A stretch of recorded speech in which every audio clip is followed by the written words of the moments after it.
Thanks, Michelle. Okay, second session, two concurrent sessions going on. If you want to stay in the Longhouse, you're going to hear about Indigenous data governance. What does it mean, why it's important, and how we're working on it towards it, or how we're working towards it in the Yukon. I also have been told that those presenters have door prizes for both in-person and virtual people if you choose to stay in the Longhouse. If you need a change of pace and you've been in the Longhouse for a day and a half, folks, visit the multi-purpose room. You're going to learn about partnering with people in prison on research and co-creation of educational interventions, and exploring understandings and experiences with Indigenous wellness services and healing practices at Stanton Territorial Hospital in Northwest Territories. Good? Okay, I'm going to ask our presenters for Indigenous data governance to come to the stage. If you're not staying in this room, please move quietly or come to your table. Folks who are at a mad rush for the dessert table, talking to you. Come on up, come on up. Now, I told you earlier yesterday it's dangerous to give a KFN woman a microphone, but I'm about to break my own rule because I'm going to hand my microphone over to Mathia Aldatini, who you met yesterday. You'll remember her conversation, and it was quite broad. I think we went from nature bass to dry meat to syphilis. So we'll see what she's in for today. Okay. I'm going to put this one up here. Maybe one stand up. Okay, I'm going to put a mic here. It's still live. No, I don't want to have it. Yes, please.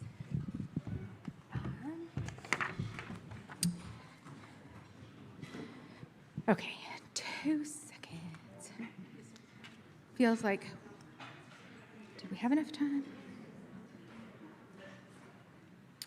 So while we are getting ready, Tosh is going to hand out the door prize tickets. So the door prize for those who choose to stay and be online is The Sacred Balance, the updated version of David Suzuki's book, Rediscovering Our Place in Nature. And unfortunately, I did not get a signed copy, but it's signed by all the fellow panelists. And Robin Wall Kimmemer's book, Braiding Sweetgrass, which is very relevant to the third presentation that we'll have today.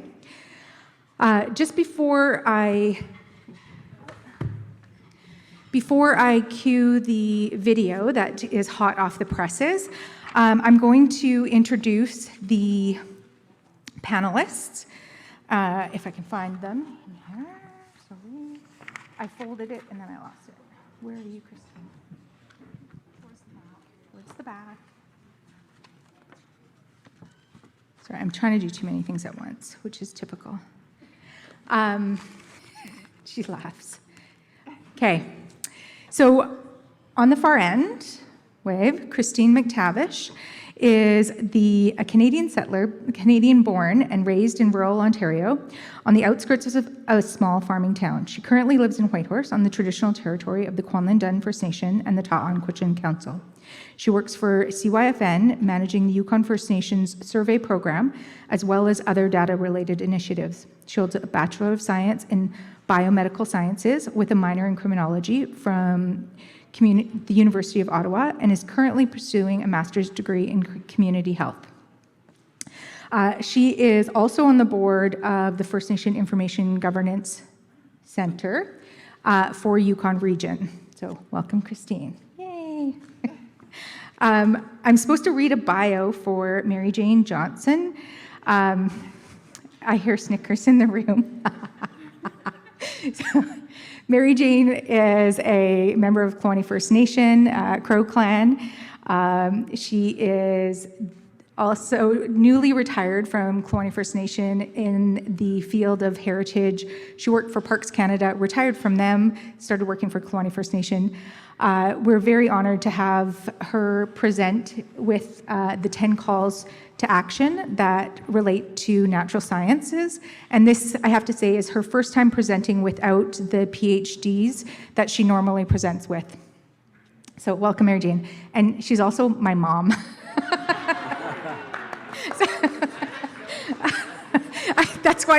That's why people who know were laughing.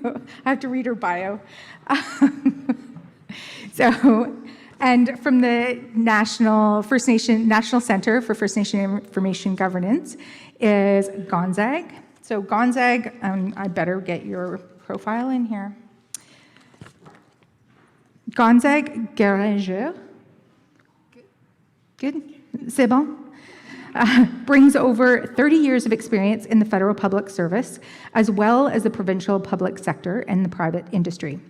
He notably worked for the Bank of Canada, the Treasury Board Secretariat of Canada, Crown Indigenous Relations Canada, and Northern Affairs, as well as TBS of Quebec. French first language? Yes? Si? Oui? As a seasoned senior executive, Mr. Garageur, I'm going to say Gonzag, led large transformation initiatives involving multiple major policy and program redesigns. So he is the perfect candidate for this type of work with the National Center for, so the FNIGC, so the First Nation Information Governance Center. And Erin. Yay. So welcome, Erin. Erin Corsten was born and raised in Treaty 9 territory. She is a member of the Chapleau Cree First Nation. Chapleau Cree First Nation is one of 8 communities affiliated with the Mushkegowuk, I wouldn't have got that, Tribal Council, and is located near the town of Chapleau, Ontario. After more than a decade in the public service, Erin shifted her professional career to the not-for-profit environment to focus on expanding her knowledge and expertise in the First Nation determinants of health. Working primarily at the national level, Erin has contributed to the development and implementation of several major First Nation initiatives, First Nation-led initiatives. And she is the project manager, executive lead for the First Nation Information Governance Center. And they'll talk about the strategy. And then I am going to compliment Christine on the Yukon First Nation strategy. So for those who don't know me, and I'm going to moderate the panel a little bit, talk really fast. My name is Medea Alatini. So Danjay, ING, Medea, Uye, Ekluan Man Kai Ij. I'm from Kluwani First Nation and proud Kajat clan member from the Crow clan. And we've got a video that we want to give that will kind of set the context of the entire presentation. So there will be the national overarching view from Erin and Gonzag. Christine and I will talk about how that strategy applies here in the Yukon and what those opportunities to participate look like here. And then, I was going to say Mom, Mary Jane will give a overview of how something as broad as information governance can be applied here in any jurisdiction. So a practical example of what governance of information could look like. So I'm going to... For millennia, First Nations ways of living, knowing, and being were protected. Our languages, our identities, and our sovereignty thrived. We were safe, we were strong. But with colonization, our sovereignty and the right to determine our own futures came under threat. Control and ownership over our ways of knowing and being began to break down, creating a void between who we are today and who the Creator intended us to be. Yet despite these hardships, we are a strong and resilient peoples with a proud history and an even brighter future. In this era of reconciliation, a new story is being written. This story sees us taking back what is ours. It sees us exercising our rights to self-determination and self-government. But to do this, we must also exercise our rights over our information, over our knowledge, over our data. In a rapidly evolving digital economy, data in the form of information, statistics, and research is key. To date, Canada has been and is still collecting our data, comparing our quality of life, and planning our futures without our input or consent. We have been forced to fit into a mold that is not of our making or of our choosing. So we are at a loss for reliable, relevant data that speaks for us from our worldview. Our data must belong to us. It comes from us. It connects us. It defines who we are, and it has the power to guide us in building our future in our own image. It is our asset, our legacy. Like all governments in the world, our own governments must be empowered by reliable data to do their jobs, to make informed decisions, and to plan for the future. For this reason, our leaders have been advocating for rights over our data. However, the recognition of our rights over data is not enough. We need to build capacities to meaningfully preserve and leverage our data in impactful ways. And although we have been collecting data, significant gaps remain, leaving many of our communities behind. That's why, as directed by Chiefs in Assembly, the First Nations Information Governance Center and its regional partners developed a strategy from the ground up with the goal of building data capacities that our communities and leaders need. This strategy, our plan, is all about establishing fully functional, non-political, and expert-driven regional information governance centers, one in every region led by First Nations. These regional centers, or regional hubs, will provide a suite of shared data and statistical services to all communities, their governments, advocacy organizations, and service delivery agencies. Leveraging economies of scale in every region, communities and organizations will have access to the digital infrastructure and professional expertise they need to govern, access, and repatriate their data, leveraging its power. So what's next? Implementation will be community-driven and nation-based, rolling out in phases.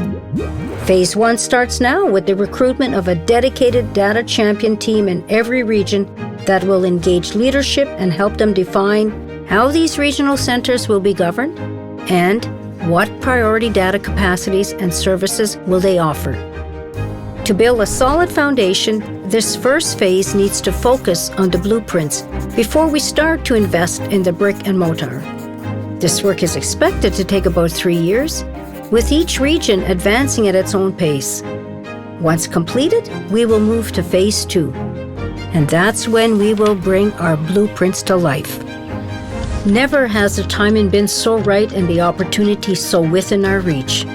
Our leaders have been trailblazing this path for years, and the Canadian government has responded with significant funding to implement our plan.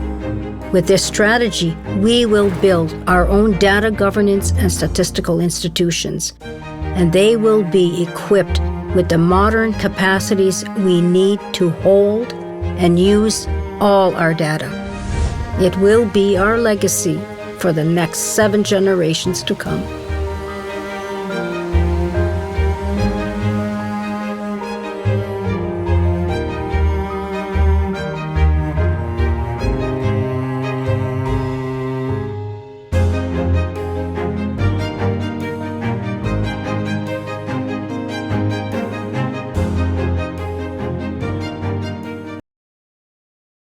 Okay, great. So cue the deck, I guess. Yeah, so Oh, Jesse's I will cueing the deck. Sorry. So Aaron and Gonzague are going to give the national overview of the First Nation data governance strategy. And the video is a really good high-level synopsis of it, but I think there's more detail that we want to share. So I'm going to give. And I just want to acknowledge, good afternoon, everyone. My name's Erin Corson. I've already had a wonderful introduction, so I'm not going to talk about myself very much here. But I do want to acknowledge that our elder narrated this video for us, and it's just quite literally hot off the presses. I just got it yesterday. So we had done all these preparations, of course, to speak today, and then this video came, and we thought, okay, we have to adjust things because we want to test it out. So you're a little bit of guinea pigs for us right now, and I really want to get a sense of whether you like that video or not, and whether it resonates, and whether you really got the messages that we're trying to relay. Apparently you're taller than me. Oh, yes.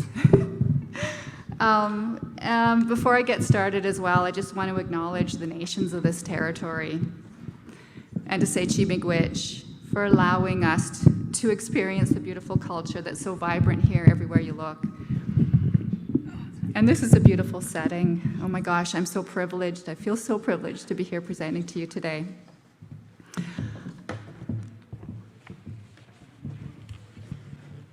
Okay. So this is basically just a summary slide. The purpose of the presentation, of course, is to introduce the strategy, and our elder Claudette in the video did a wonderful job there, but like Matthias said, we'll tell you a little bit more about it. And I do want to introduce it within the context of the United Nations Declaration on the Rights of Indigenous Peoples, because this is all about rights. This is the context within which Phase 1 implementation of the FNDGS, I'll refer to it as the strategy or as FNDGS, so just so you don't get confused. And that recent commitment by the federal government related to UNDRIP is a really game changer for us, right? For us as First Nations, and you can be assured that we'll be using it as a key lever to ensure permanent funding is secured for this network that we're creating. So first, I'll share a little bit about FNIGC, the organization that I work for. We're a relatively young organization. We're celebrating our 25th anniversary next year. I also want to provide you with a bit of a snapshot of what the current data landscape looks like for First Nations in Canada. Then I'll introduce the concept of data sovereignty. I understand that you had a presentation earlier on data sovereignty. I wish I would have seen it. Hopefully I'm being consistent with the messages that were relayed earlier at that breakout. But it's really what matters most to us as Indigenous people, right? Having our rights over our own data and information. The term data sovereignty, I feel, is already being overused, even misused in some cases. So we're switching a little bit and using the language rights over data, because it's a little bit more explicit and there can really be no misinterpretation of what that is. And then I'll introduce the FNDGS as a solution or as a pathway to achieving data sovereignty. And then finally, I'll hand over the presentation to my colleague Gonzague Garange to talk more concretely about some of the next steps that we have in mind. So this is my FNIGC slide. We are a nonprofit organization that emerged in the mid-90s, basically as an expression of First Nations desires to protect their information and data, right? To take control and ownership over its access and possession. The key words in that description of FNIGC, of course, are ownership, control, access, and possession of our data. These are the OCAP principles, and I'm assuming everybody in this room is well aware of those principles. They were created by and for First Nations, and they are really the basis or the foundation upon which the organization was built. FNIGC is a First Nations-led organization. It is an independent, apolitical organization governed by a national board of directors made up of representatives. So essentially, Christine is my boss here right now. There's some core activities listed here, and of course, our vision statement is all about data sovereignty. I'll talk a little bit about the core activities. Our organization is best known for the suite of national surveys that we conduct on a regular basis. The Regional Health Survey, you might be familiar with that. We have a growing research arm within the organization. And many of you do know that we do a lot of work in education and training, particularly, again, around OCAP. And I'm hoping that every researcher in this room and in Canada and beyond, in fact, who do research work with First Nations, take the course, the OCAP course. I can't recommend it highly enough. And in fact, it's being revamped right now. And I think they're holding off on the release of the new course until the 25th anniversary, so that'll be next year. So if you haven't taken the course, make sure you take it next year. And finally, of course, there's the National Data Governance Strategy, a big reason, obviously, why we're here today.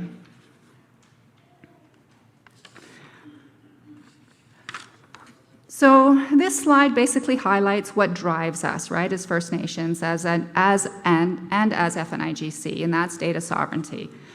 It's integral to everything that we do, to every decision that we make, to every project that we undertake. It's our vision, it's our mission. You can see it there, it's all over the page. That purple box right there at the top of the slide is just a little snapshot of First Nations in Canada. And I know not all of these points apply to this territory and the self-governing nations here, particularly the reference to on and off reserve. But it is a box that many of us live in, and yeah, so that's who we are. Moving on, this is a big, heavy slide. This is our data landscape, basically. It highlights that while there's been great strides with the assertion of the OCAP principles and the recognition of rights, and as our elder eloquently said in the video, this is not enough. The recognition of our rights is not enough because we have all of this other stuff to deal with. And these are urgent, critical issues that we need to deal with. The facts remain that many of our communities cannot afford technical and modern infrastructures, right, that they need to be able to access, to digitalize, to hold, preserve, manage, use, and govern their own data. We just don't have the infrastructure. This is one of the biggest gaps and challenges ahead of us in the implementation of the strategy. And it's impacting particularly smaller communities like mine in Northern Ontario. And with the fast evolving digital revolution that we're all in today, this technical and technology deficit is expanding, right? Thereby leaving another gap for First Nations to fill. But First Nations will not be left behind this time. These gaps and barriers are a direct result of a colonization, right? These are issues that prevent First Nations from participating in and from contributing to and benefiting from Canada's statistical system. And that's why we need to build our own system, our own network. And the timing could not be better. The opportunity has never been this close, within our grasp. And this slide really sets the stage nicely to introduce the strategy as the solution to the current data landscape, right? But the next 3 slides, I'm just going to take a moment and focus a little bit on data sovereignty before I hand it over to Gonzag to really talk more about the strategy and the nuts and bolts of it. So quickly, what is data sovereignty? It's defined as having the control and management of data under the laws of the nation in which the data is located. It's very simple. First Nations have resolved that data sovereignty is the cornerstone, right, of nation rebuilding and nation building. This is settled. What's First Nations data? Well, it's everything and anything about us, right? It's about our languages, it's about our health, our housing, anything about us. It's anything from us, anything that's generated from us. And I know that Mary Jane will talk a lot about the kind of information that they're generating and the research that they're doing on the ground. It's about our lands, it's about our waters. And of course, these are the same reasons it's critically important that we own, control, and possess our data. And I think the video really came across well, making those points. So now, UNDRIP is emerging into the landscape. And this is going to be, like I said earlier, a game changer for us. Canada has committed to implementing UNDRIP. This is huge. It received royal assent just this last year, in June of 2021. What does this mean? This means that Canada now has to do the work to identify all of those pieces of legislation that conflict with the Declaration, that conflict with our rights. And there are many pieces of legislation that conflict with it, right? So the federal government's entire information management regime will be going through an overhaul. And there's a requirement that they produce a plan of action to address all of those conflicts by this coming July. So we're on a tight timeline to do this work, but this is a huge deal, right? And the timing is incredible, right? Because we're just getting on the grant, off the grant, you know, we're just starting implementation, and now we have this big lever to pull. It's almost like the stars are aligning for us. It could not be a better situation for us to be doing this work. And I just want to say it's interesting to note that just as we were having conversations with First Nations rights holders during the spring and summer of 2021, the federal government was preparing to officially announce its commitment to the implementation of the declaration. So rights holders told us when we had those conversations that we have to look at the gaps in legislation. And you'll see in a slide later when Gonzague presents that this review of the legislation is in fact part of the national objectives in the work that we're going to be doing at the national level.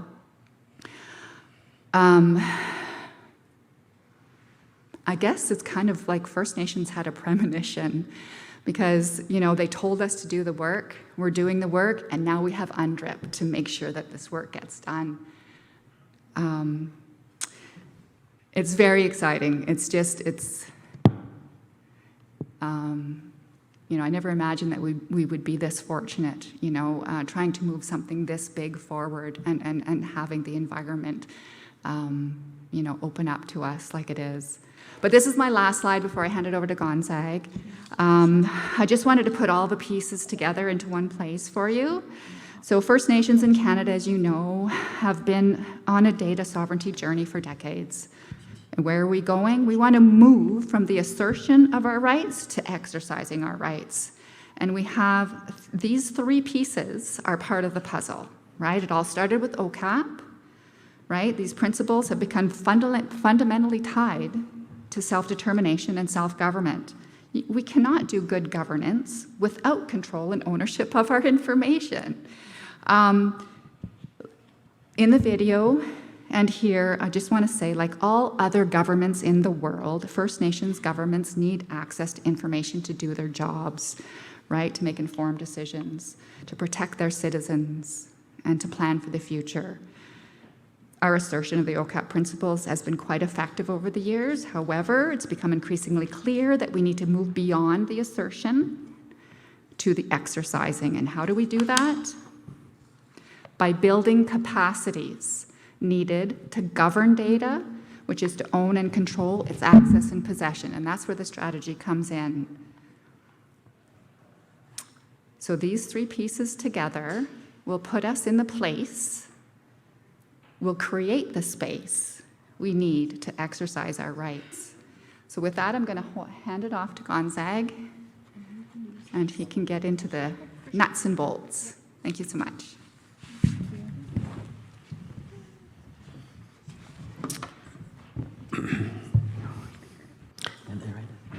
The button here. Just press anywhere here. Okay, good.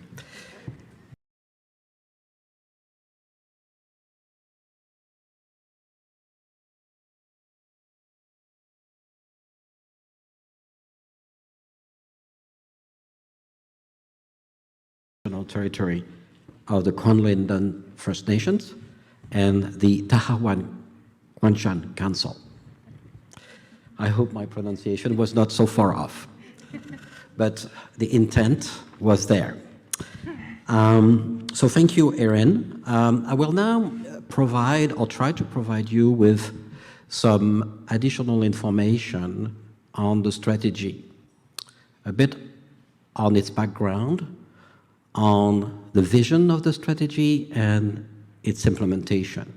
The video that you saw at the beginning provide a pretty good picture of what it's about and where we want to go.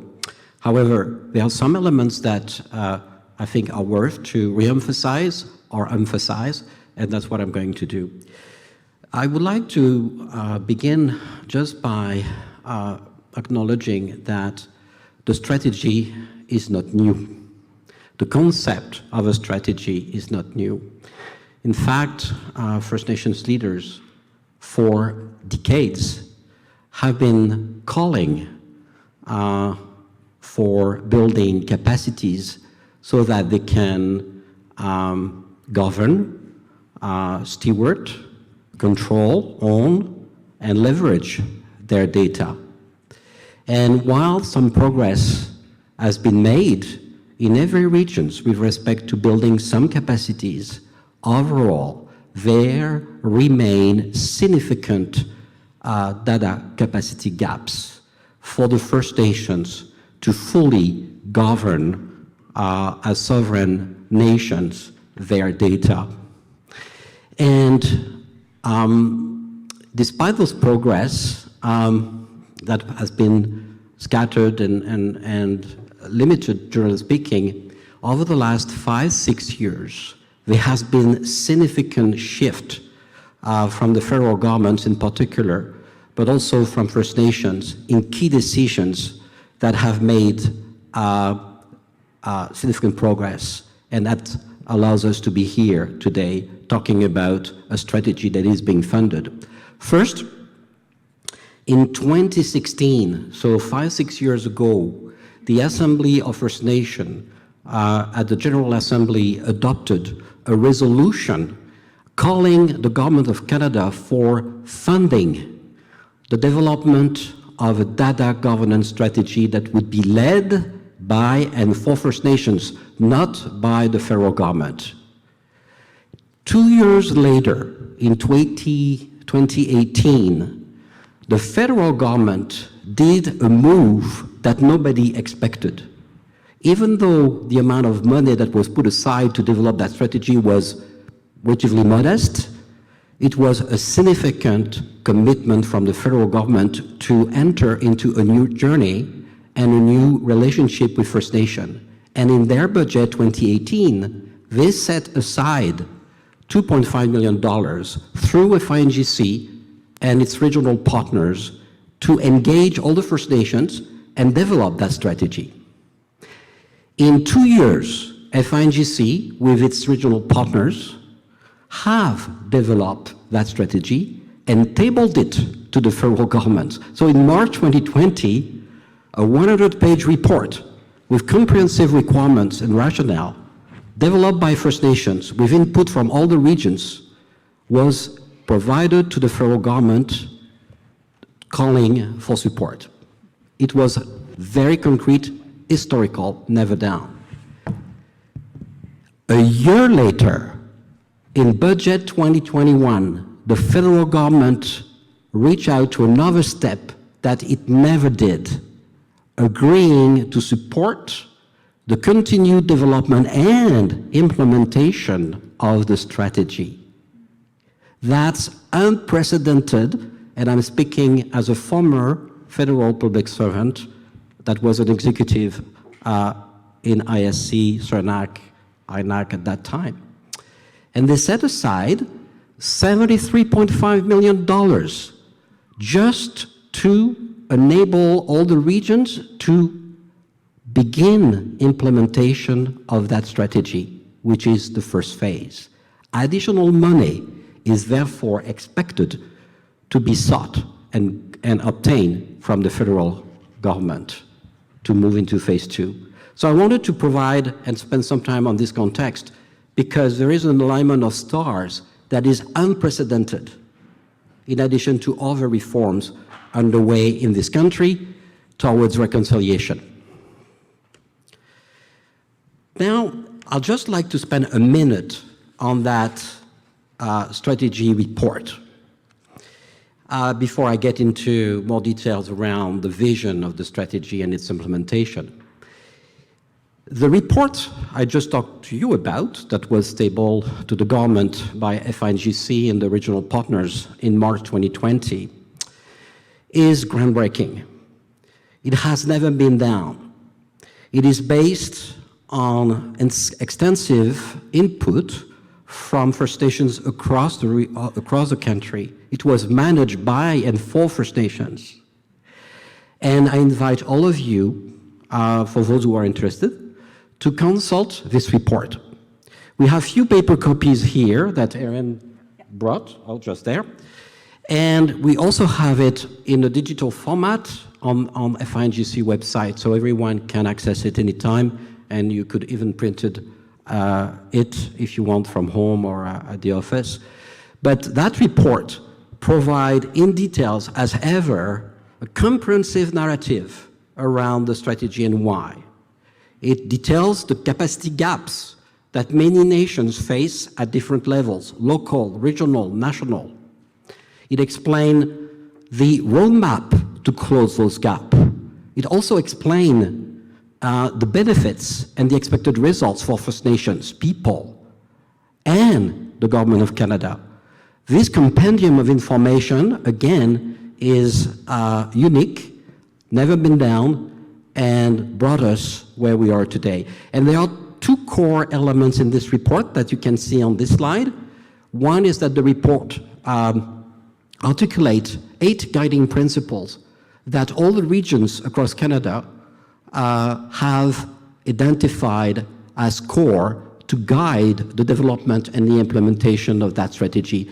And these 8 guiding principles are cross nations across the country.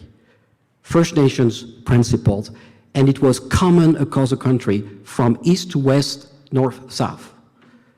That's quite an accomplishment. Among those 8 guiding principles, one was really transcending, which is that the strategy must be developed, implemented from the ground up.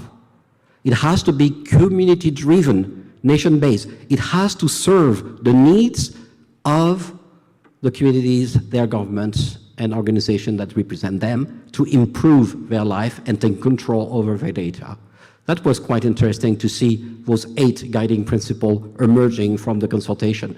The other core element that you have in the report is that all the regions, all the First Nations across the country identified and agreed from all the consultations we did 11 pillars where core capacity must be built. And those pillars are articulated here from 1 to 9. Actually, it's 11, 1 to 9. The first 2 are horizontal, and you have 9 vertical, totaling 11. So I invite you to go and see the report to get more information about these pillars.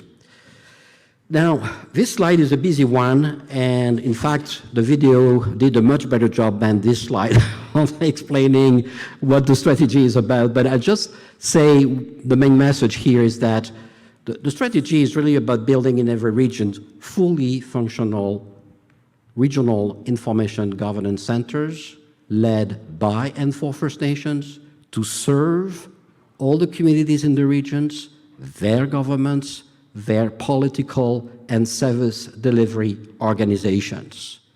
It is about building the capacity to serve all of those right holders and stakeholders in regions. And looking at it from another angle, it is about building regional information governance centers that will provide shared infrastructure and data services to those communities, governments, and organizations. At the end, one could say that the strategy vision is about building a model where the nation in every region choose to come together to share highly specialized human and technical data infrastructure. It is about leveraging together that expensive infrastructure for serving all the communities at the same time. This slide is about the same slide with additional messages. As you heard in the video, each Regional Information Governance Center, as envisioned by the strategy, would be non-political. What does it mean? It would mean that they be expert-driven. Why that? It's because the nature of statistical institutions around the world tells us that to be effective, trusted, they need to be removed from the politics. And that's what we want to ensure, because if we produce new statistics by and for First Nations, we want to make sure that those statistics and information that will be used for evidence purposes in negotiation, in planning, in measuring progress are trusted, are reliable by all parties across Canada, whether they are Indigenous or not. So if we want to be effective in using our information to serve ourselves, we need also to make sure that these informations will be trusted by the other level of government. That's going to be a key lever for success. I'm going to give you 1 more minute. You're over time. Okay. And this network will also be entrusted by leaders in every region to act on their behalf. And this is a major gap that we don't have today. We don't have any institutions that can represent in the regions all the nations, their governments. When we deal with the federal government, the provincial governments, it is always a relationship where they need to go to every community, duplicating efforts, creating confusion. We want to make sure that we have an integrated institution that can act on behalf of the communities with the entrusted power from leadership. And after that, here is an example of the kind of core functions that could, embrace a future fully functional information governance centers. The sky is the limit. I will not spend too much time on this. You can see it in the report. In terms of the data that would be managed by all of those regional information governance centers, it's all your data, all the First Nations data, whether it's survey data, administrative data, data held by First Nations, demographic data, health data, education, data pertaining to identity, culture, language, ECDEV, etc. Sky is the limit. After that, I think the video talked nicely about the implementation by phases. Phase 1 being blueprints development, phase 2 about implementing brick and mortars. After that, I think I'm going to pass on because we lack of time. I will just like to finish by saying that the strategy is not to make sure we get control over our data to serve us. It's also a right. But I would also like to say that every reforms that going on in the country to improve First Nations health, well-being, to achieve or progress self-determination, support self-government, to enact transfer of jurisdictions from the federal government to First Nations. All of these reforms need information. First Nations government, like any government in the world, need to have information to make decisions to plan, like the federal and for provincial governments. I'll stop there. I thank you for listening, and I'm going to turn to Christine. Thank you, Gonzague. As I prompt you, that was a quiet prompt, hey? Jesse's going to switch our slides to the next slide presentation, and I'm going to do you want to use the podium or? Sure. Okay. And hopefully we'll have enough time for questions after this. So Christine sits on, as I mentioned, the national board for the First Nation Information Governance Center, and is also the lead for CYFN along with Alexis. Alexis, you want to put your hand up? Yay. Alexis at CYFN as the host community or host agency for the regional First Nation data governance strategy. Yeah, so following up on the national context, Cynthia and I are going to talk about what this all means for First Nations data governance in the Yukon. And we're also going to try to tie this back to research because we know we're here for a health research summit and to talk about how we support research growth. So we're going to try to connect data and research here in the Yukon. So I'll turn it to Cynthia to talk about the Yukon First Nations data landscape. Yay. So for those of you who are not from the Yukon, we have 14 Yukon First Nations within the territory, and that consists of 8 linguistic groups. This is a very nice map from the Yukon First Nation Language Center or Yukon Native Language Center. We have transboundary and in other Indigenous groups, so think of the Gwich'in up north. We have transboundary with our neighbors to the south with the Tlingit and the Kaskas. Also all of our relations in Alaska with Tlingit nations there and our Upper Tanana nations. So our entire Yukon territory, we did a presentation earlier this year, and the state of California fits nicely within the territory. we have a long history of colonization. We have lots of overlapping jurisdictions. So if you imagine 14 governments, the territorial government, the federal government, everybody with their own data initiatives and data sovereignty, data needs.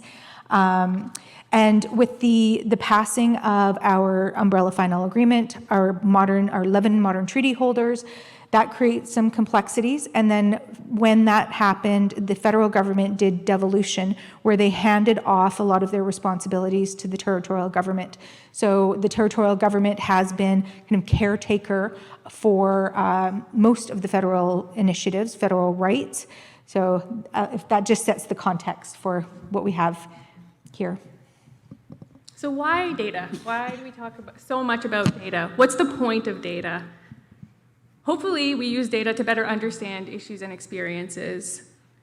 We use data to allocate funding resources, so to decide which program areas are going to get more money, which nations are going to get more money. We use it to track things over time. So data is often how we look at how are we doing better in an area, or are things starting to slow down in an area? Where are these places where we need to invest more resources? Ultimately, it comes down to decision making. Data equals decision making in this context in the world right now. And ultimately, hopefully, we're making decisions to improve people's lives. So this slide, the key message here is really when we talk about data, we're not just talking about abstract and numbers for the sake of numbers. We're talking about data that is used to better understand the current landscape and to improve people's lives. Yay, data's power. It's also the key element of self-determination. We had a meeting earlier today and we were talking about how First Nation governments in the Yukon know that in order to have discussions with Canada, with Yukon government, we have to have the numbers to back up any of the requests that we have. And this is not unique to the Yukon. This is a situation that every First Nation government has throughout Canada. And it is the key element of self-determination. You want to build a better program, you have to know what the indicators of that, where's your baseline, how are you going to reach success, how do you know that you've actually achieved a better program, designed a better program. So understanding all of the experiences, the issues, and this is not just for people programs. Think of land management, think of resource management. If you're not holding the data around the ungulate populations in your territory, in your region, how do you know that you have a healthy population? How do you know what kind of measures need to be put in place? So really, this key to our self-determination, our exercising our rights to self-government is dependent on how well we control, how well we create, access, and control our data. I think that big piece about nothing about us without us, you hear it over and over and over again. This is what that means, sovereignty. So where does Yukon First Nations data live right now then? Where can we find it?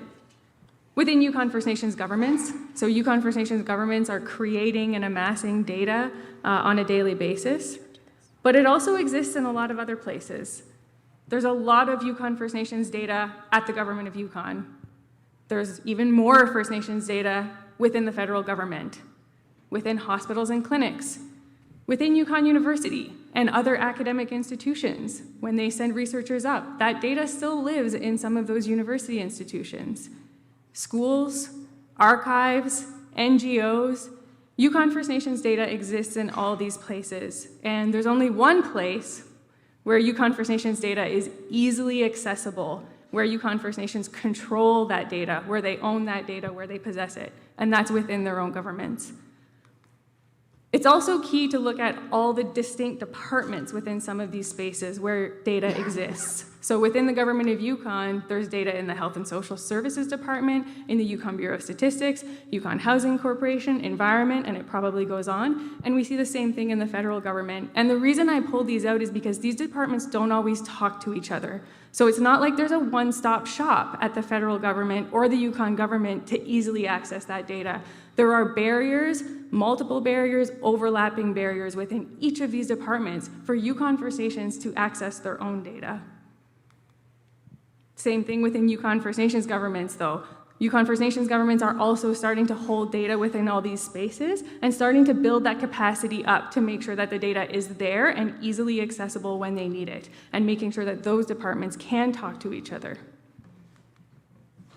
This is just an example that I wanted to show when we're thinking about the quantity of data. So this is just from surveys in the Yukon. I pulled out surveys within the last couple of years that I could find, that I could easily find. So you see Yukon government surveys, and when you see specific issue government engagement surveys, there's at least been 8 to 10 of those within the last few years. There's surveys that are run by the First Nations Information Governance Center, research projects that are done by universities, and then a very long list of federal government surveys, and I'm looking at some StatsCan people in the room. Out of all of these surveys, take a guess, how many of them include Yukon First Nations data? All of them. Yay, all of them. Which one of these, out of all of these surveys, which one of these do Yukon First Nations own the data? One. One. So the surveys that are run by the FNDGS and in Yukon, they're currently coordinated by the Council of Yukon First Nations, the Regional Health Survey, and the Regional Social Survey. Those are the only ones that are owned and controlled by Yukon First Nations. And a few that I want to point out, there's an Indigenous Peoples Survey done by Statistics Canada. Yukon First Nations don't own that data. They can't access line-level data from that survey. There's surveys that happen in Yukon schools. When we think about rural Yukon schools in the communities, what's the majority of the population of those schools? It's Yukon First Nations, and we don't own that data. I do put a little yellow box around the research projects, because research projects done with different academics, they're getting better. We're getting a lot better with data sharing agreements and having researchers make sure that that data is coming back to communities, to Yukon First Nations, but it's not always, so it's a yellow, it's not a green. And I think here it's important to note that there's an opportunity for research that is being done at Yukon University through SPORE to really look at how is OCAP being applied? What level of ownership, control, access, and possession is in the purview of the First Nations? Oh, is it me? Yes. Oh, it's me.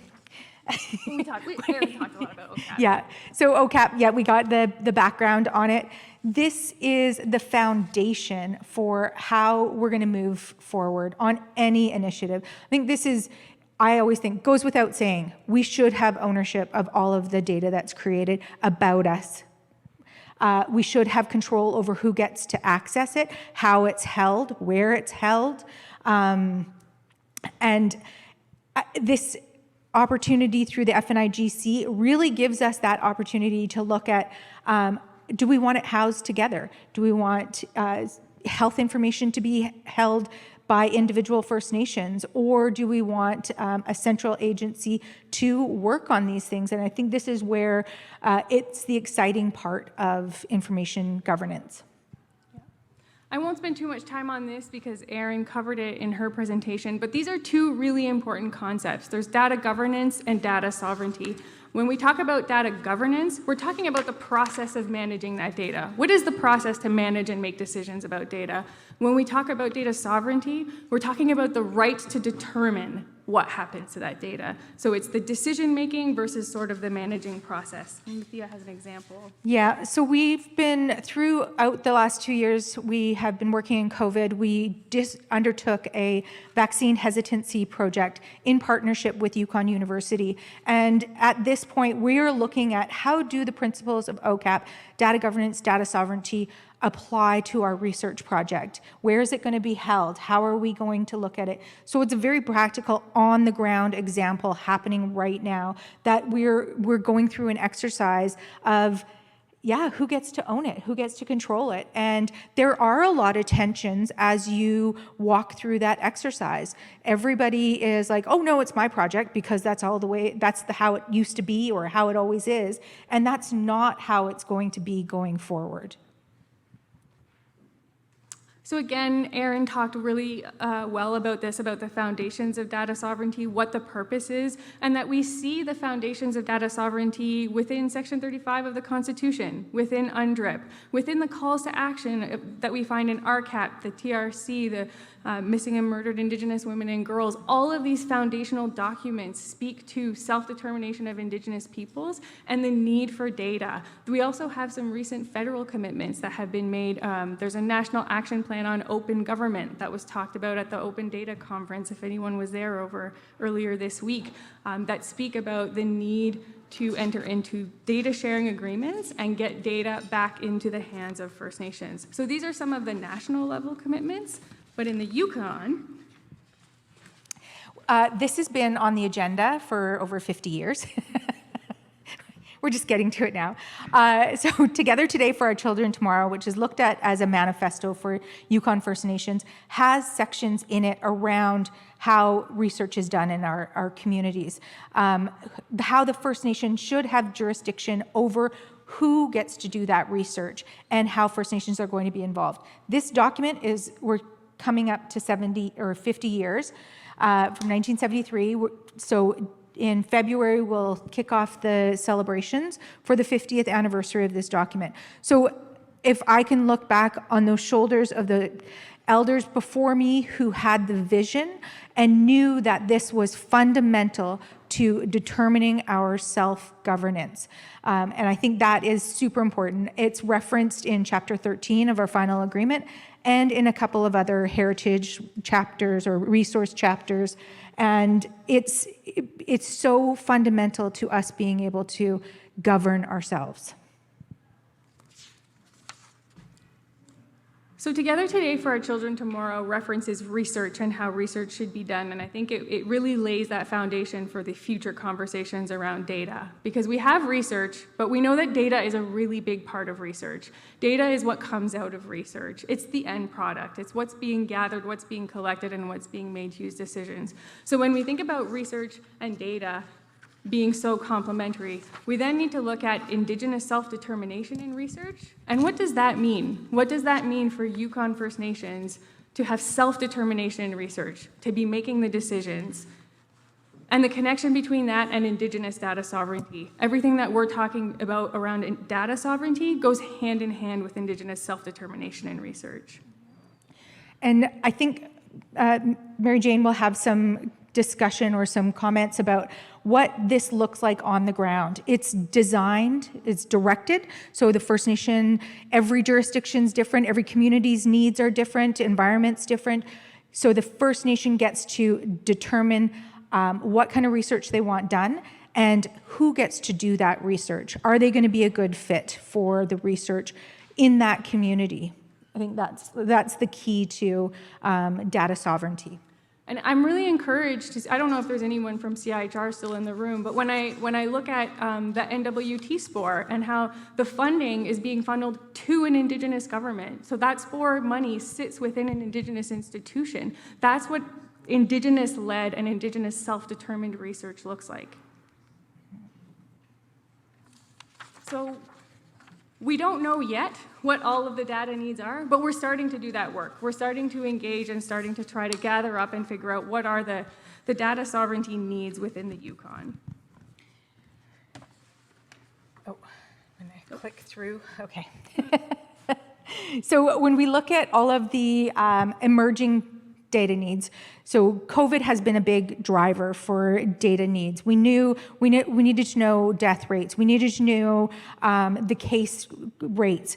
So when you look at all of the health and social programs data, it's held in a silo in the territorial government. How do we access that data about us?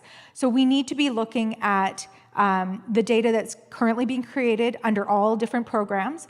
So the other piece is how are we collecting and keeping the data that is through programs we're already delivering. Health and social programs, the Yukon First Nation Education Directorate, the First Nation School Board. We've got a new program for the Indigenous Women's Shelter. All the Jordan's principles. There's a new database that's just created to help manage the client data, the client files out of that one program. So if you think of this is how many different databases are we creating to manage this, our data needs. And it's not simple, it is very complex, but it is required now. Like this is stuff that we just pulled up, okay, we've got these data needs right now. And this is just what we thought of off the top of our head. This is, look at putting people first is a huge report. It's got the 73 recommendations. Out of that, there is so many data drivers in there. Every program has a data driver. We looked at the One Health Authority or Wellness Yukon. If we're going to be able to provide services within the territory, 48,000 people, you think it'd be easy, but apparently not. So if we could look at how do we do better client management, client service provision, and look at it in a unified way, I think that could be a game changer. And if Yukon First Nations are the ones that are driving that, yay! We've also heard over the last 2 days about increasing research initiatives in the territory. So Yukon University is growing. This SPORE unit is a great example of that. So there's going to be increased health research. There's the Canadian Mountain Network that operates here that does a lot of great research. And then there's also other research programs knocking at the door like ArcticNet. And so increasing the capacity to deal with data and to engage in research so that it's First Nations led is just becoming increasingly important. Aaron and Gonzag touched a little bit, and so did the video, on the implementation plan for the data governance strategy. So we wanted to talk a little bit about what that's going to look like for Yukon First Nations.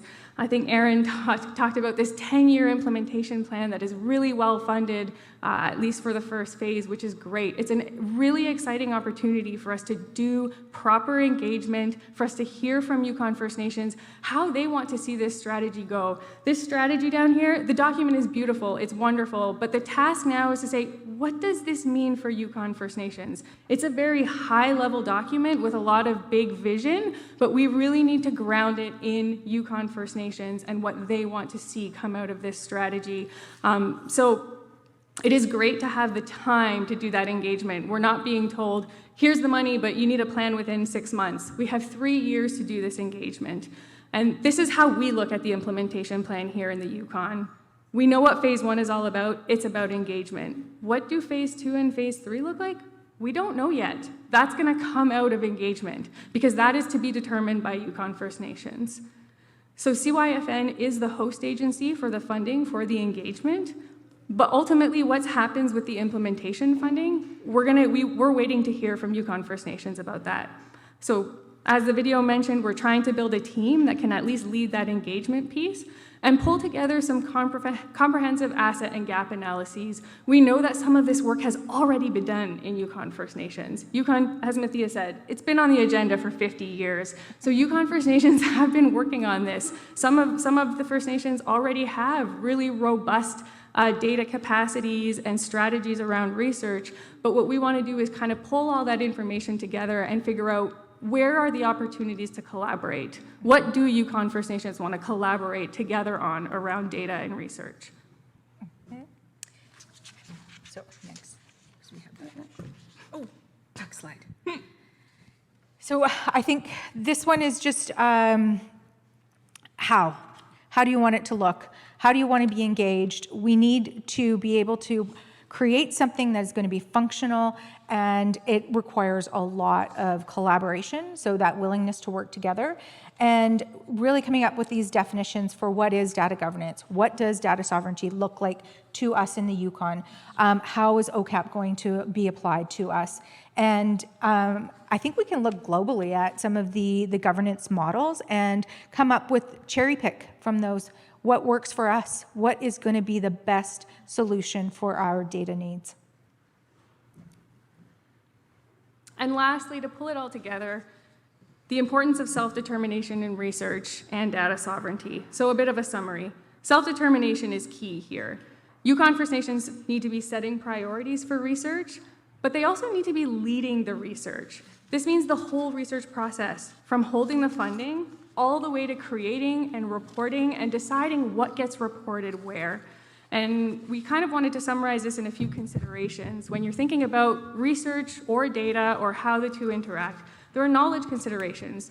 Research led by Yukon First Nations means that research will be asking the right questions and asking those questions in the right way.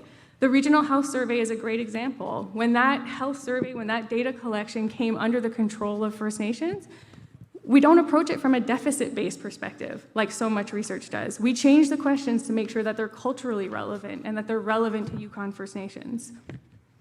The historical considerations that we've covered. There's a long history of colonization in the Yukon and across the country, and some really horrible examples of research being exploitative. Research results and data collected has been used against First Nations communities. We really need to keep that history in mind as we move forward and as we build new structures and institutions. And we need to acknowledge that this history has led to capacity challenges. So while Yukon First Nations were forced into survival mode, the Yukon Bureau of Statistics has built up its capacity. The Yukon University is building up its capacity. So when we need to keep this historical context in mind when we talk about what does building capacity look like in the Yukon? What does it look like for Yukon First Nations? How do we truly build that capacity so that it's rooted in Indigenous institutions? We covered the political and legal considerations. So UNDRIP, self-government agreements, all these need to be thought of. Ethical considerations. What do research ethics look like from a Yukon First Nations perspective? We have ethics boards, but they have a very narrow definition of what ethics looks like. I think there's an important piece here around how it's being done now. So there's a difference between if you're a researcher doing work here and you're based here, what kind of ethical considerations or ethical hoops you have to jump through to do your work versus if you're an outsider. And who gets to say that? It's not First Nations. So we don't have a say in the ethics and the ethics overview and on any research here. And then some cultural and value-based considerations. So at the core, research and decisions about data need to be grounded in First Nations cultures and values, that full research process. And that makes sure that research and data doesn't get misused or misunderstood. Yukon First Nations is not only about participating as a research assistant, it's about being the person collecting the data, doing the analysis, designing the research questions. Data is power. Power to the people. So if this is our call out, our big ask, if you want to join the committee, if you want to have input on the Yukon First Nations strategy, if you want to receive updates on what's happening, you want to join the committee, get in touch with us. We have a new email. It's data@cyfn.net, and I think that'll go to Christine. Yes. You can either It's a lot easier to remember. It's going to go to Christine, and I'm helping out on this one. So Shoni Thun, I'm going to get Mary Jane up here, and we're going to switch to the next presentation, and then hopefully we'll have time for questions. I know this is a long presentation. You got what? Door prize. Ooh, maybe. We got. Oh, don't. Okay, we're not going to cut into your time. Okay. Okay, I think this is really important. So this presentation is normally done by Mary Jane with either one or two of the co-writers that are PhD students or PhDs, doctors, and it is in response to research work that is being done in the territory.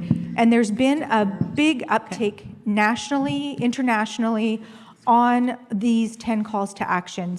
So I think that's enough of an intro. You can address your colleagues. Yes. Danche. Aganzanu Shokothan. Ainji Gudia Uyed. Danke Kajat. Iche Asua. Sho. Ama Ina. Asua Gudia Kajat Ache. Na. Luan Man Kai. Aniche. Burwash Landing Yun. Ninje.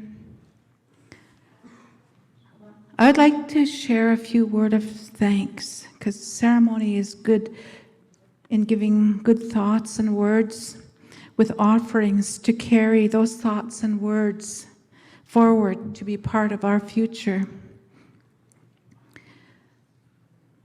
The day is good. In the People's Way, my name is Gudia. I'm of the Kajat clan. My great-grandmother, Ina, and my mother, Tutlesen, and my grandmother, Gudia, my two grandmothers have passed. They're all Kajat. My mother is Kajat, therefore I am Kajat. My children are Kajat, and my daughter's children are Kajat. My granddaughter's children, not yet, but maybe soon, they're going to be they're Kajat too. They're going to be Kajat. I come from the Tlawani Lake country here in the Yukon, along the St. Elias Mountains. People say Burwash is really windy. I think Whitehorse, you see people walking like that over here too. Our names are passed down through our Kajat line or our Angunda line. They don't cross. I could recite where I come from on my mom's side and on my dad's side, but I'll just keep it short. I would like to acknowledge that wherever we are, I believe there's some people online, I don't know. Okay, hello, wherever you are. I'd like to acknowledge that wherever we call home, we are each located on unceded and ceded First Nation, Inuit, Métis, Méchif lands across Canada. As esteemed Teslin elder Virginia Smarch guided us, we who are part of the land and part of the water are each the caretakers of the lands and waters on which we gather. I'm sharing with you hisses and puffs, and you are hearing them as it hits your eardrums, and you're processing that sounds in your experiences and knowledge in English. I'm also sharing sounds in Dunk-E Quinje, so you can open yourself to sounds not found in the English language. As we mark 2 years of Asho Gen-Q, the COVID-19 pandemic, may we send good thoughts to help the families of the ones who have lost loved ones, and to find solace in knowing that we send good thoughts to them and to the many still struggling. May they heal and gain strength so that they may get well in mind and body and spirit. We give thanks for the warmth of the sun on cool winter mornings. It's not working?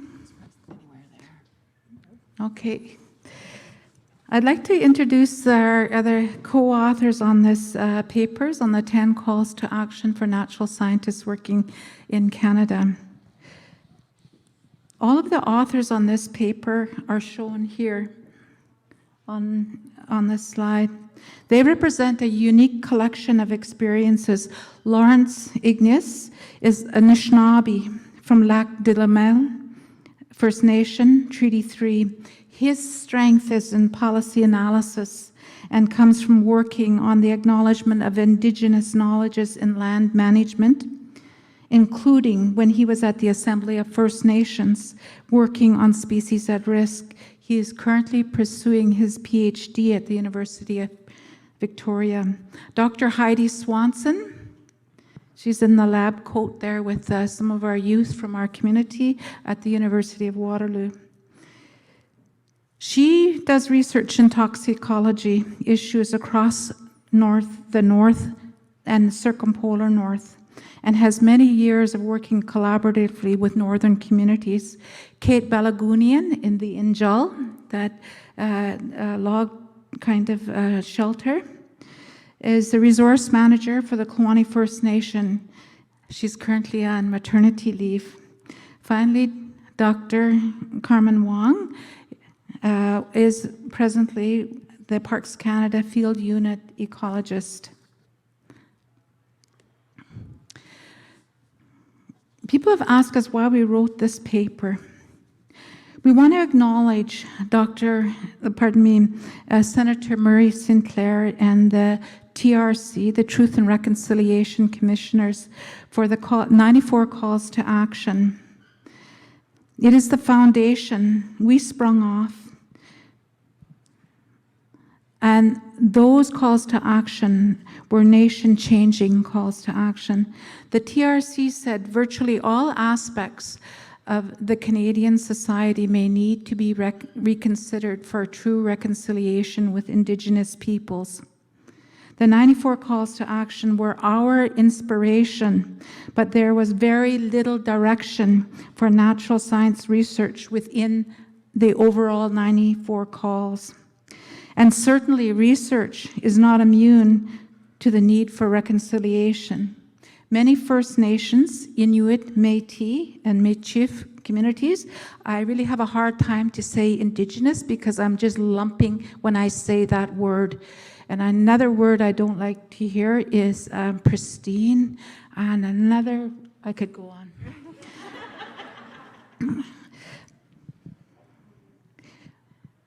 Many of the First Nations, Inuit, Métis, and Michif communities have a bit of hidden distrust of researchers from all disciplines because of past exploitations, which is not limited to the treatment of First Nations, Inuit, and Métis, and Michif peoples as research subjects without consent, misuse of health data, theft of cultural resources, and manipulation of wildlife. Reconciliation is required to build trust and respect.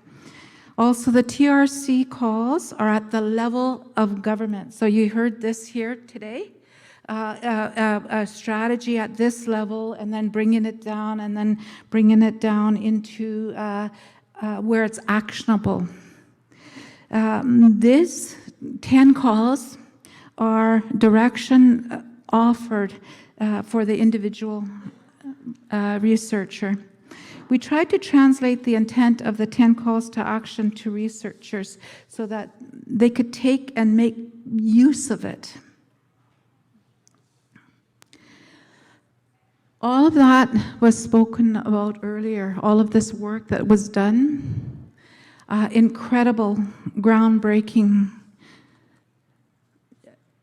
work and energy that had of people that put together the 10 calls to action and the 94 calls to action, UNDRIP, OCAP, the Inuit strategy on research.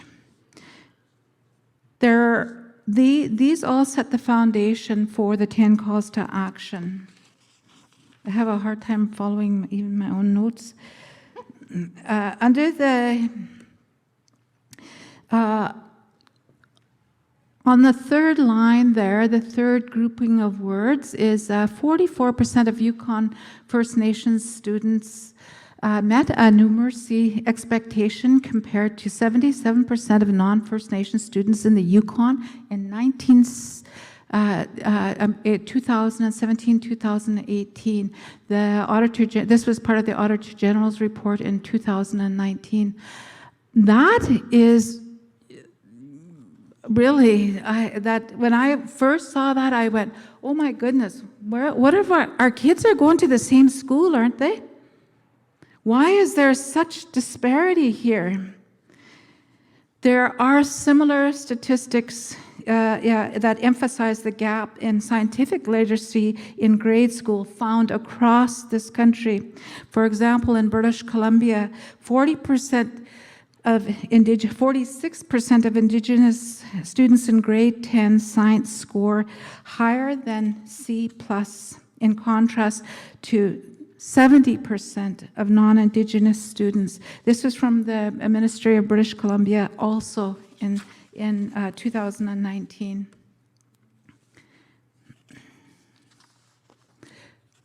I'm missing a paper here.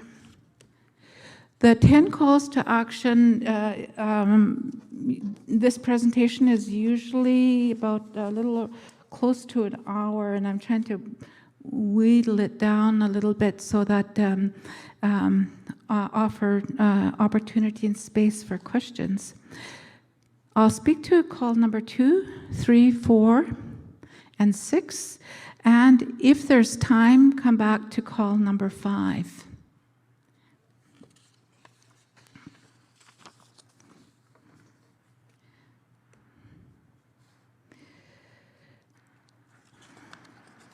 I'm trying to catch up here. Research needs to be malleable and involve with the environment, the community, and the environment-community interactions. The year after the Yukon First Nation food security study, this was done with the Arctic Institute for Community-Based Research. Okay, Medea got it. The Arctic Institute for Community-Based Research. The river on the side there is called Chu, by itself water. The headwaters of Chu is from the Cascawelch Glacier, up further in the valley. It comes off of the huge ice fields in the St. Elias Mountains. These ice fields, if you went out there, would be, if you did coring, you'd go down about a mile in the ice. At the ends of this ice fields are long lobes of ice that are melting, and melting at incredible rates. At the head of this river here, Chu, is the Cascawelch Glacier. This happened in 4 days. The river comes down off of the ice fields in here, long lobe of ice, and it melts. Water pours and gushes off of here. And it had two channels, one going down toward the Pacific Ocean and one going all the way down Aichu, Tluanman, all the way out on the Yukon River to the Bering Sea, 1,800 miles of water. The ice moved back enough, the toe end of the glacier, the Cascawelch, moved back enough that this water that was flowing down on the Aichu suddenly started flowing down on the Cascawelch River down to the Pacific Ocean. So if you take a look outside and think of the parking lot to the other side of the Yukon River that's outside of us just here, that's how big that Aichu was, right across that whole valley in there. In 4 days, you take a look at the size of your table there. That's how big the channel flow of the water was. It changed in 4 days. So we had to start to think in that these are things that affect our food security. The immediate change on Tluanman, on the water balance, the shoreline, the fish spawning habitats, they were all affected, as well as the safety of the fishers and users being affected by the changing water levels, the spring water overflow, and the ice conditions. Tosh's mom fell in the lake there with her vehicle. The end result of the food security study, though, showed that at that time of that study, the Tluanman fish were one of the healthiest of all of the 17 lakes that were surveyed in northern Canada. And it set a baseline for future work. And now we're dealing with water levels that have dropped down 3, maybe close to 3.5 meters in the lake. So you see as you go along some of the rivers, and that you see Beaver Dam way up on top of the side bank.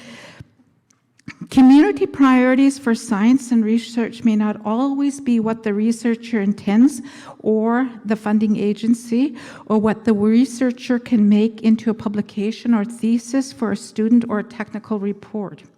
It doesn't mean that both of these needs cannot be met with a bit of flexibility and creativity. If the community questions and priorities do not fit in that confines of the box that needs to be ticked for funding or reporting, stretch the box. As one of the co-authors said, just do it anyway. Call number 3, we call on natural scientists to enable knowledge sharing and knowledge co-production. Call number 3 may cause conflict because, as everyone here, all of my presenting colleagues here said, knowledge is power. If you hold knowledge that someone does not have or does not have access to, you hold power over them. One of the most frustrating things is when scientists do not share their knowledge in meaningful ways. By not doing so shows a disconnect between what you are researching and the people who live and work in your research site. Shows a lack of commitment, shows a lack of respect for the translating of what you have learned to share with those who could really use and benefit from that knowledge. Here's an example of an infographic, the results of a scientific paper published in Ecosystems about vegetation and vegetation change in the Torgat National Park. With the translations in the 2 dialects of Inuktitut in the area, it shows the syllabics and then the Roman. These are languages represented from Nunavik in northern Quebec and Nunavut in Labrador.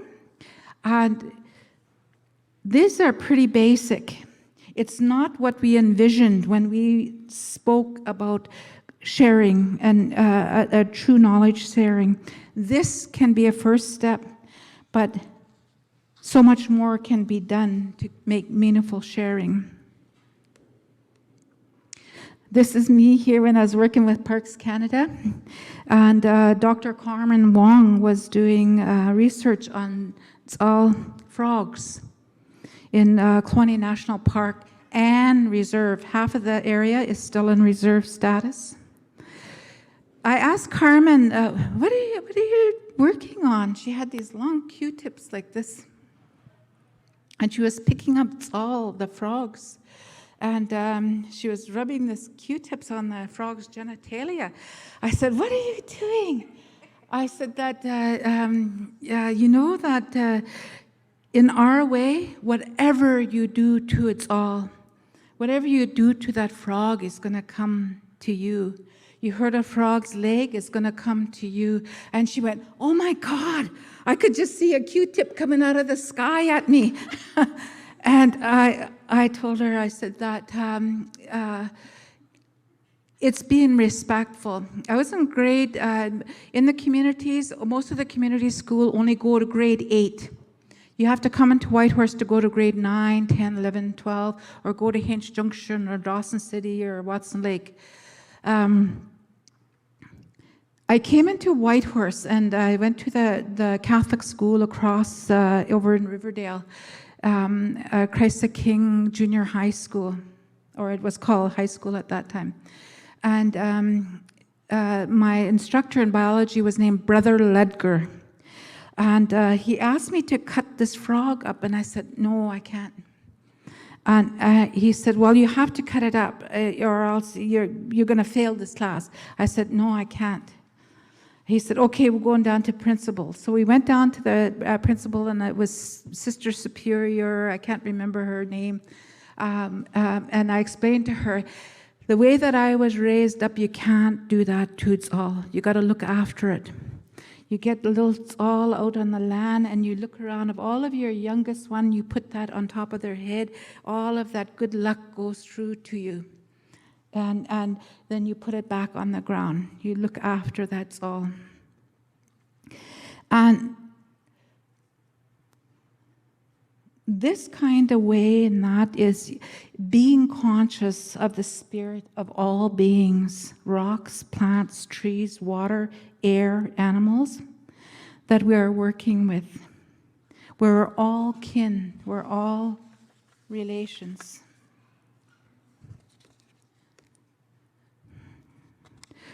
Going back to call number 6, right here is Kwanlin, but they give it the name Whitehorse. I remember talking to some of the ladies that were just sitting here, their grandmother, Annie Ned. We were over in Riverdale at the old Kudare residence, and she was telling us about this place when she was really young, and how it used to be a fish camp in this area at Kwanlin.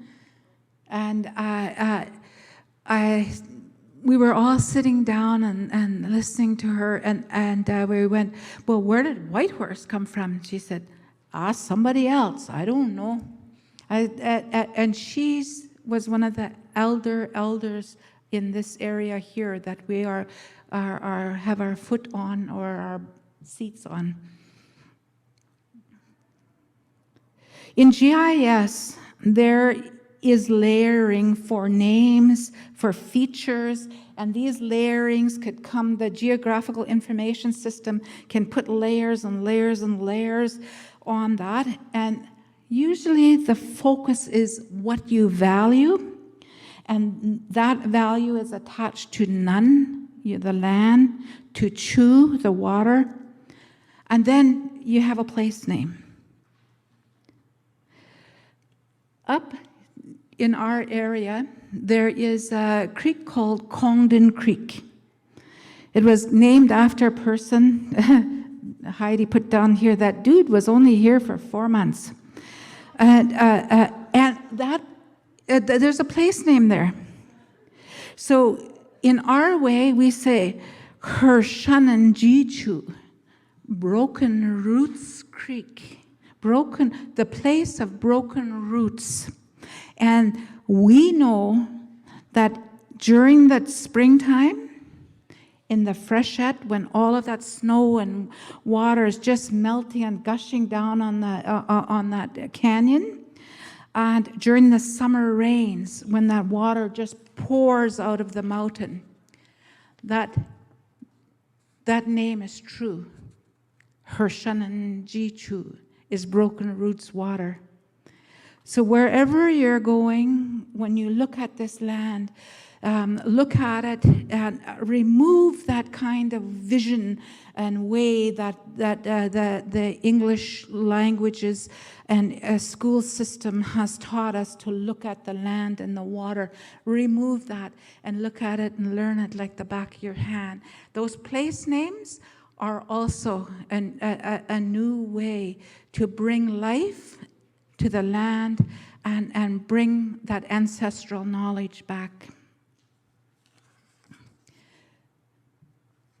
Number 5, we called upon natural scientists to provide opportunities for our youth. So when I was growing up, I knew that it was just fun to ride in a little Huey helicopter, because they were doing lots of survey work up in our area for mining, and every chance we'd get, we'd just bother that helicopter pilot to give us a ride. And one thing that we did learn a little bit about was, there's lots of people that come up here from different places around the world, and they are studying the land. They want to know about what we're doing, and I saw a report, and in there they referenced my grandfather as that Indian guide, the Indian guide. My daughter and I met one of the researchers. He's passed now, Dr. Fred Root,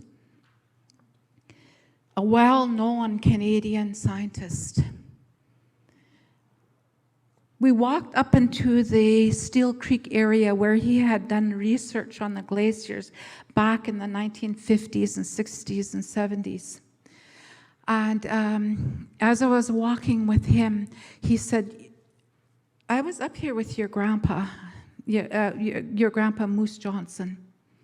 And I said, well, I didn't reprimand him, but I said, oh, I saw that in your book. Is that the Indian guide you talked about? And he said, you know, if I could take all of those words back, I would take those words back because I learned so much from him. I would never have been able to do that work that I did here without his guidance, without his knowledge, and without his laughter and fun and love of song and story. And the year after that, he passed away. Eh? These young people that you see here, Nadea, my grandson Skylar, granddaughter Lenita, Jared, all of these young people, they are going to be the decision makers 10 to 20 years' time. I'd be blessed if I'm still here. We need to make sure that they have the knowledge and the tools they need to be good decision makers. We have to assist in their leadership development so that they can assist their communities to be self-reliant in the development of processes that allow them to create their desired future. Based on the downloads of this 10 calls to action, this is 2 years. November 1st is 2 years that it's been published in the Facets magazine. We've got 34,051 downloads, which is pretty incredible. So it just goes to show you how needed this kind of guidance was. All of these things are relatively small. Recording in progress. Niche-like the impacts, but we feel good because it shows that people are taking the actions to heart and trying to apply them into their own spheres of influence. We are most impressed by the individual actions that we hear about. Some scientists have said on their Twitter accounts, Fiona D'Arcy, so many steps I had wished I had taken as an undergraduate doing research in the Yukon Arctic. Theron Finlay, an important read. I still have lots of work to do towards those calls to action. A lot of learning and unlearning is required. We're currently doing a video. I won't tell you how much money they gave us, but a lot, for NRCan, Natural Resources Canada. And my granddaughter, the 4-year-old Kenzie, was there, and she goes, I'll be in the movie? Okay, can I go like this? I said, not that kind of movie. We're going to make Bannock over the fire. So we asked all of the researchers that come into this country, what is your commitment? What of these calls are you going to undertake? History has shown that change could happen as a result of collective action.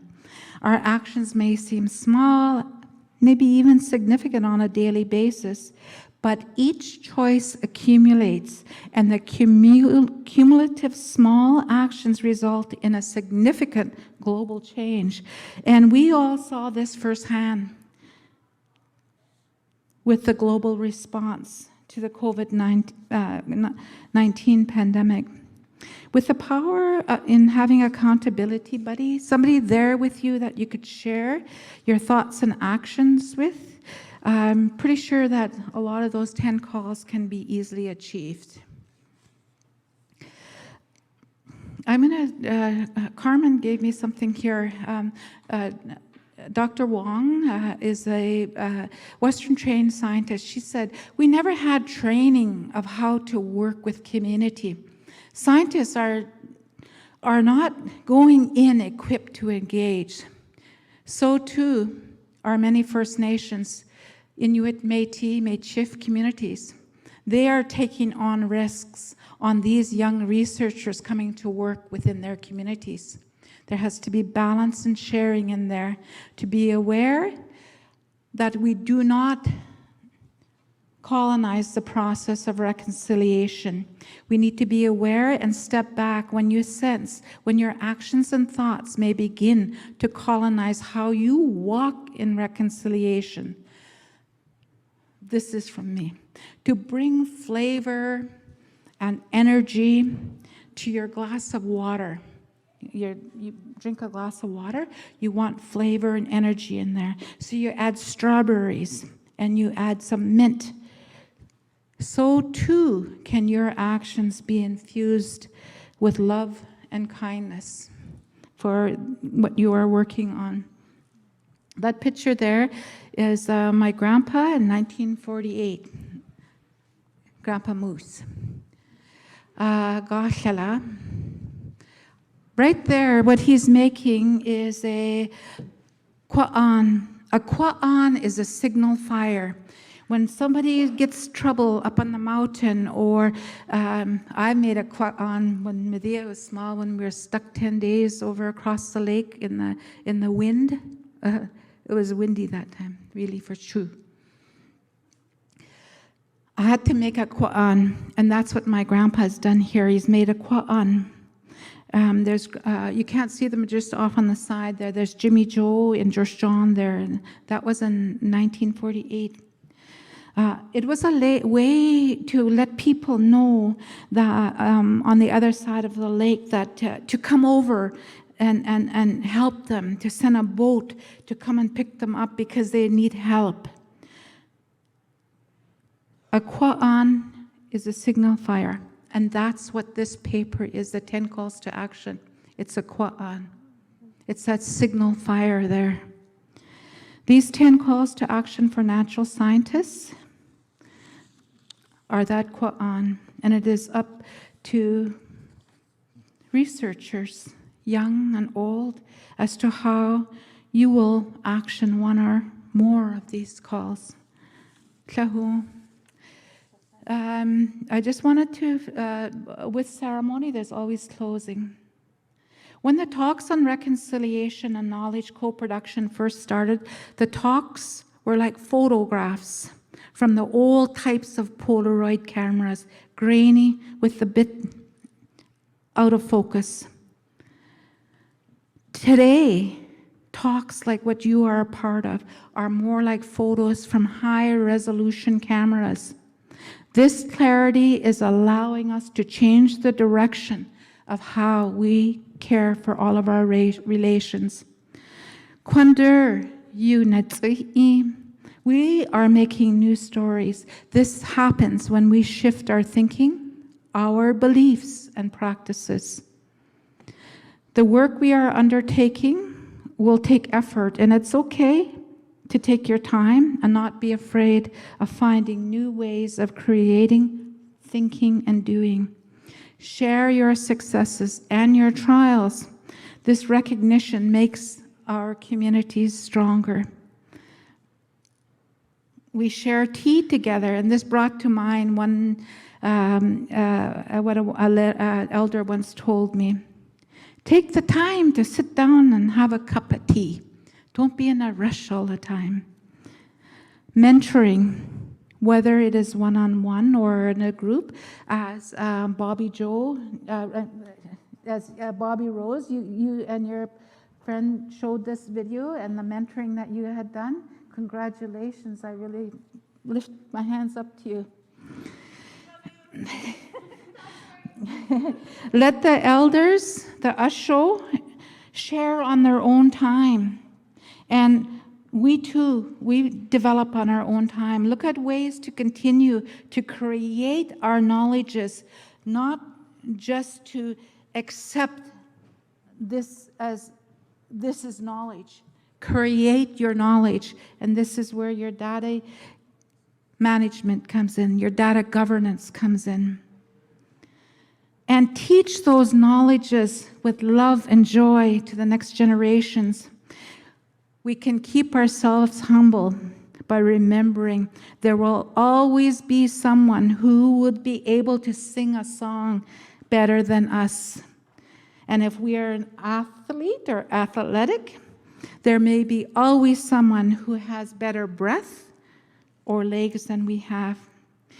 In Dundee, Quinje, our people's way, I look out on the land and say, Asikayi, our grandfather's country. Tlachitan, Kugadu Jaldu.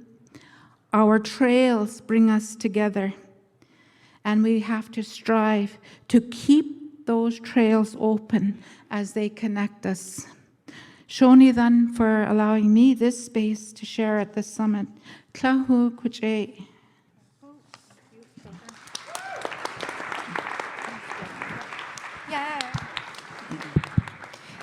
Thank you, Kunishish Shotan. How much?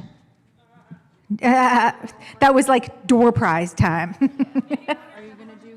Okay. Are there questions? No? You guys are ready for snacks? Oh, I see one. We've got a mic. Jesse has a mic here. You guys took the ball. I know. So we've got time for 2 questions, and then we got door prizes. Okay. Yeah. Thank you. This is a question for Mayor Jane.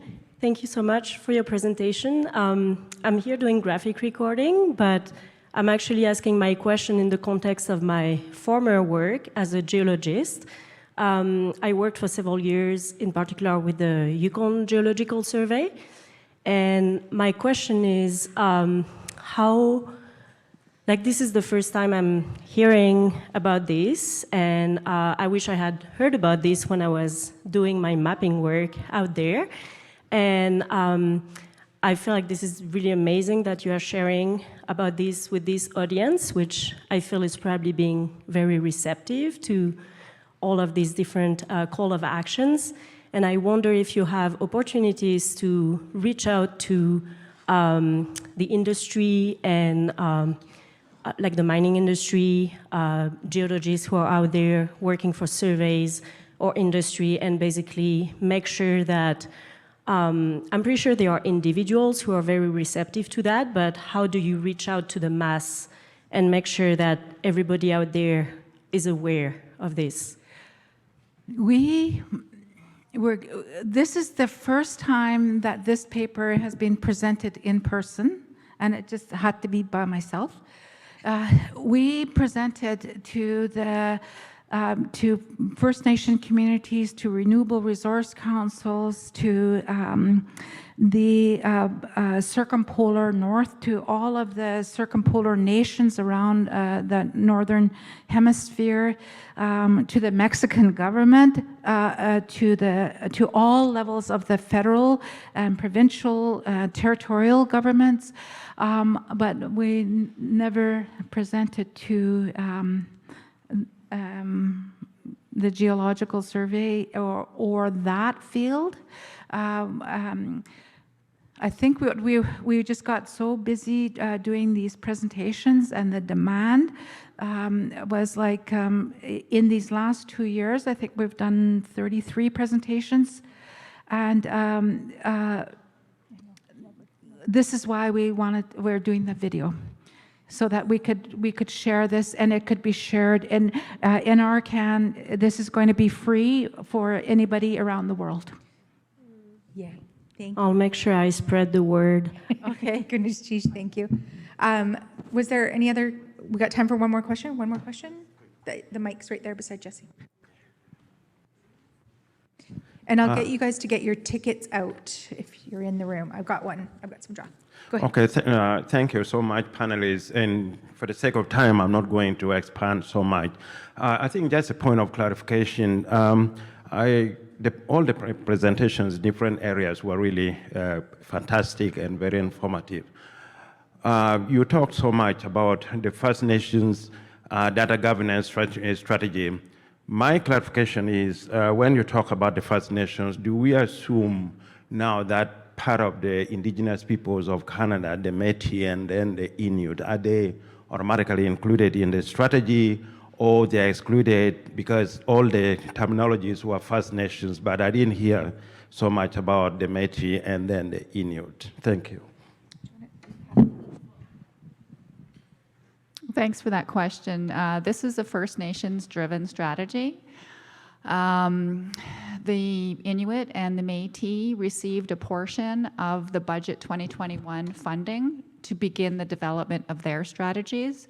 It just so happened that First Nations got out of the gate first. We had a resolution that Gonzague, that slide, in 2016, a resolution came from the Assembly of First Nations. The government responded with that $2.5 million.